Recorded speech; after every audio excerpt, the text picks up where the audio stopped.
लोकानां त्रिलोकानां यत् विद्यादर्पिणायते गुरुभाव पन्तु नो नित्यं ज्ञानदर्शननायकः चारित्राणुगम्भीरः मोक्षमार्गोपदेशकः मोक्षमार्गोपदेशकः मोक्षमार्गोपदेशकः। बोलिए नित्यानंद सिद्ध परमेश्वरी भगवान की। देखिए, जब भी आप लोग जयकारा लगाएं तो अपने दोनों हाथ को सिद्ध परमात्मा की तरफ ऊपर की ओर होना चाहिए, आवाज में बुलंदगी होनी चाहिए, क्योंकि हमें भी सिद्ध बनना है। बोले देवादिदेव 1008 पार्श्वनाथ भगवान की। बोले देवादिदेव 1008 महावीर भगवान की। बोले संत शिरोमणि आचार्य भगवान श्री विद्यासागर जी महाराज की। बोलिए परम पूज्य आचार्य भगवान श्री सूर्य गच्छाचार्य आचार्य भगवान श्री वैराग सागर जी महाराज की। बोलिए भक्तामन वाले बाबा परम पूज्य उच्चारणाचार्य वात्सल निधि आचार्य भगवान श्री विनम्र सागर जी गुरुदेव की। पूज्य गुरुदेव की, पूज्य गुरुदेव की। गुरु के गीत की गीता मैं गाती गुनगुनाती हूँ। गुरु के गीत की गीता मैं गाती गुनगुनाती हूँ। गुरु की रीति से जीवन सदा मैं ये बिताती हूँ। गुरु की रीति से जीवन सदा मैं ये बिताती हूँ। गुरु की नीति है मुझ में, गुरु की प्रीति है मुझ में।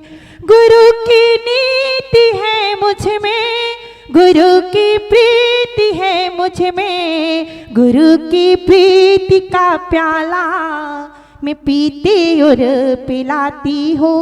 गुरु की प्रीति का प्याला मैं पीती और पिलाती हूँ। गुरु की प्रीति का प्याला मैं पीती और पिलाती हूँ। पूज्य गुरुदेव के समक्ष एक छोटी नन्ही सी बालिका, जब कहते हैं कि सूर्य हो और सूर्य के समक्ष एक छोटी सी किरण है तो उसका अस्तित्व नहीं होता है। सागर के समक्ष बूंद का कोई अस्तित्व नहीं होता है। और पूज्य गुरुदेव गंधर की पीठ पर विराजमान है। ऐसे गुरुदेव के समक्ष पूज्य गुरुदेव की आज्ञा हुई है और उस आज्ञा को शिरोधार्य करते हुए मैं पूज्य गुरुदेव के समक्ष कुछ बोलने का प्रयास कर रही हूँ। आप लोगों को मालूम है, पूज्य गुरुदेव के संदर्भ में मैं आपको बता दूं, क्योंकि आप पूज्य गुरुदेव पहली बार आस्था में आए हुए हैं। पहले नहीं आए ना, आप लोगों को पता है? नहीं आए। मैं आपको गुरुदेव के विषय में ही बता दूं कि पूज्य गुरुदेव को हम लोग भक्तामर वाले बाबा के नाम से जानते हैं। क्यों जानते हैं आप लोगों को पता है?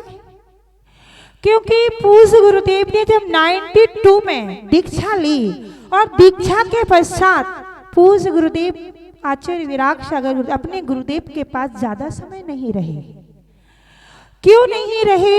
क्योंकि गुरुदेव ने ये समझा कि ये मेरे सुयोग्य शिष्य हैं और सुयोग्य शिष्यों को जब देखते हैं गुरुदेव तो उन्हें लगता है कि अपने सुयोग्य शिष्यों को कहीं अन्य जगह भेज करके धर्म की प्रभाव न कराएं और श्रमण संस्कृति को बढ़ाएं।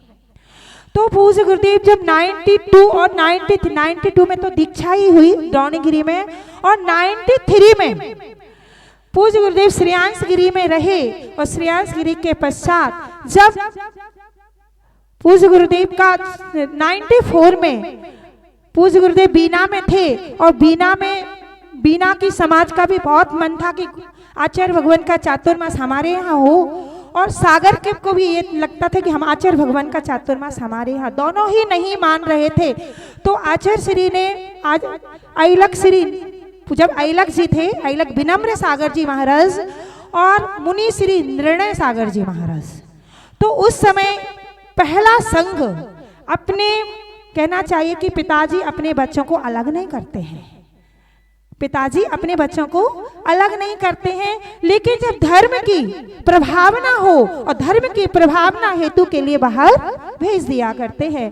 देखा कि हमारे ये शिष्य बहुत योग्य हैं, और जब उन्होंने कई बार सुना पूज्य गुरुदेव को तो उन्हें ऐसा लगा, तो उन्होंने पूज्य ऐलक जी से कहा कि आपको सागर में चातुर्मास करना है, और सागर में चातुर्मास हेतु भेज दिया। और पहली बार गुरुदेव से अलग होकर के वहां सागर में गए। और आप लोगों को पता होगा कि सागर में कितनी समाज है,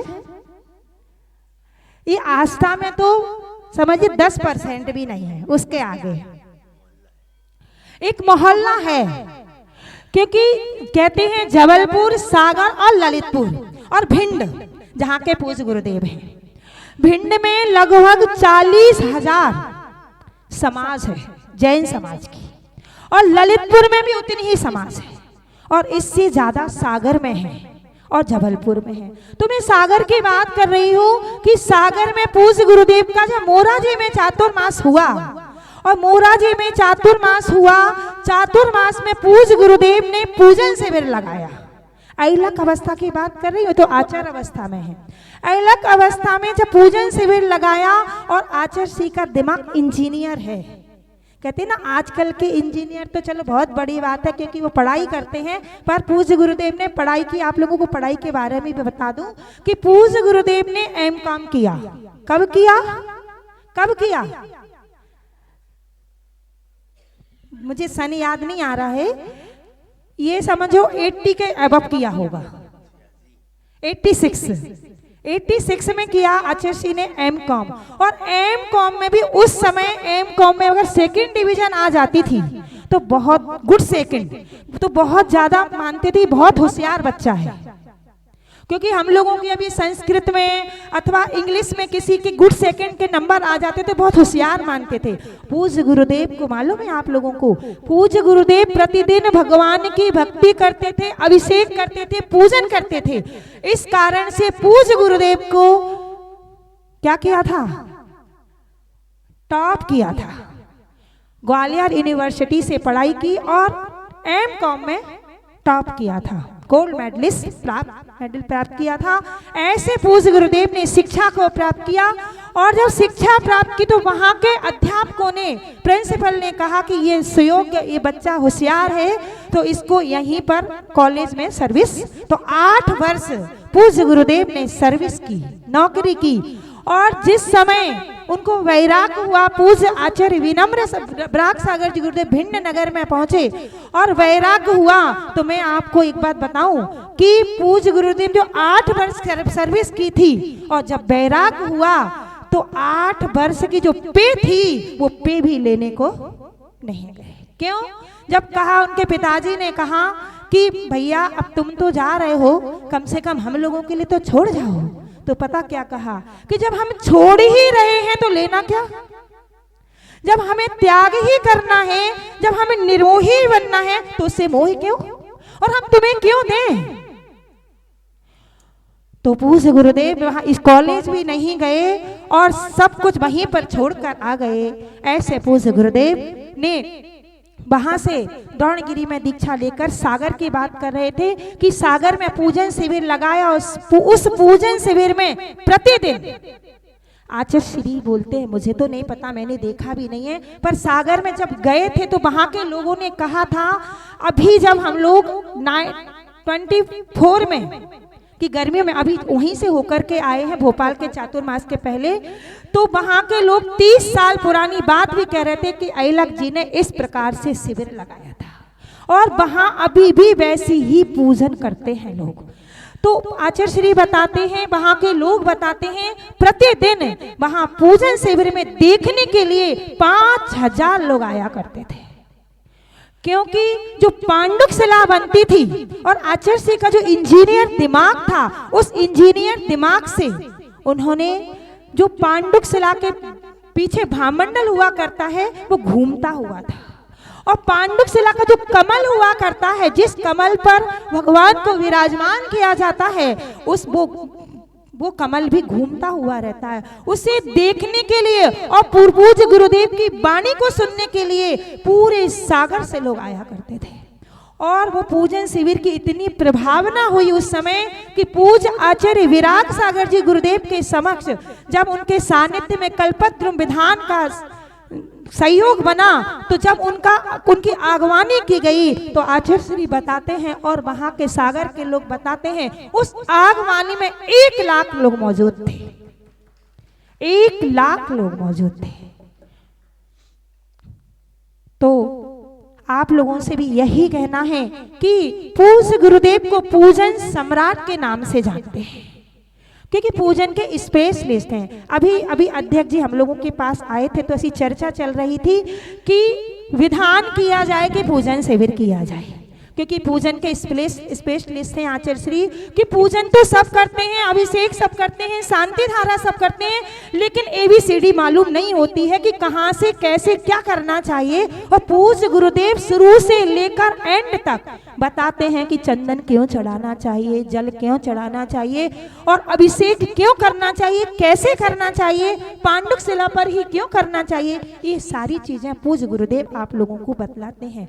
तो हमारा तो यही कहना, देखो आचार्य श्री के बारे में तो पूरे हम 4 महीने भी हो जाएंगे, साल भर भी हो जाएगी, तो भी हम नहीं बता पाएंगे, क्योंकि गुरुदेव के गुण ही इतने हुआ करते हैं।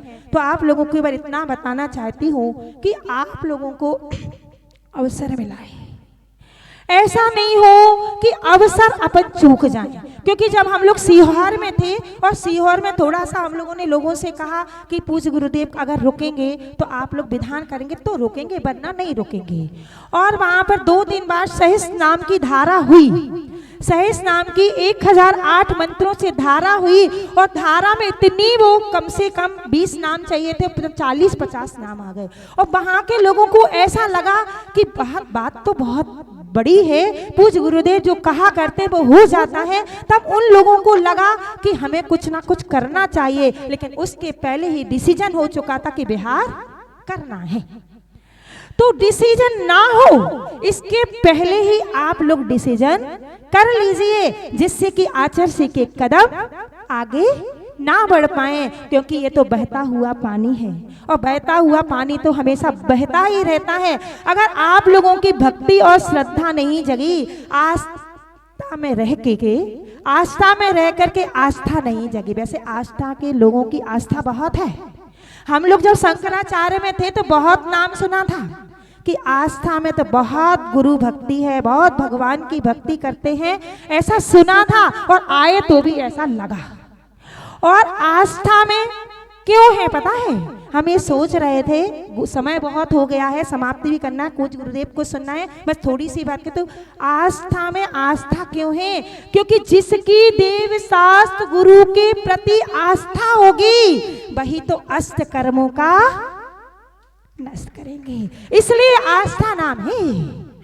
जब तक आस्था नहीं होगी गुरुओं के प्रति, तब तक हम कर्मों का नष्ट नहीं कर पाएंगे। अभी अपन छोटे छोटे कर्मों को नष्ट करेंगे, किसके माध्यम से? पूजन के माध्यम से, अभिषेक के माध्यम से, गुरुदेव को आहार देने के माध्यम से, उनकी वाणी सुन करके, छोटे से नियम लेकर के छोटे छोटे कर्मों को नष्ट करेंगे। और यही आस्था जब हमारी बढ़ जाएगी, इतनी अधिक बढ़ जाएगी, तो हम एक दिन दीक्षा भी ले लेंगे, और दीक्षा ले लेंगे तो हम ध्यान करेंगे, और फिर कर्मों का नष्ट भी करेंगे। तो ये आस्था ही आस्था है। तो कहने का तात्पर्य है, आपको पूज्य गुरुदेव का सानिध्य मिला है, ऐसे ज्ञानी ध्यानी महायोगी गुरुदेव को आपको सानिध्य मिला है। अभी आपने देखा होगा कि पूज्य मुनि श्री विनंद सागर जी महाराज का आपका आस्था नगर में चातुर्मास हुआ, और उन्होंने भक्तामर शिविर लगाया था।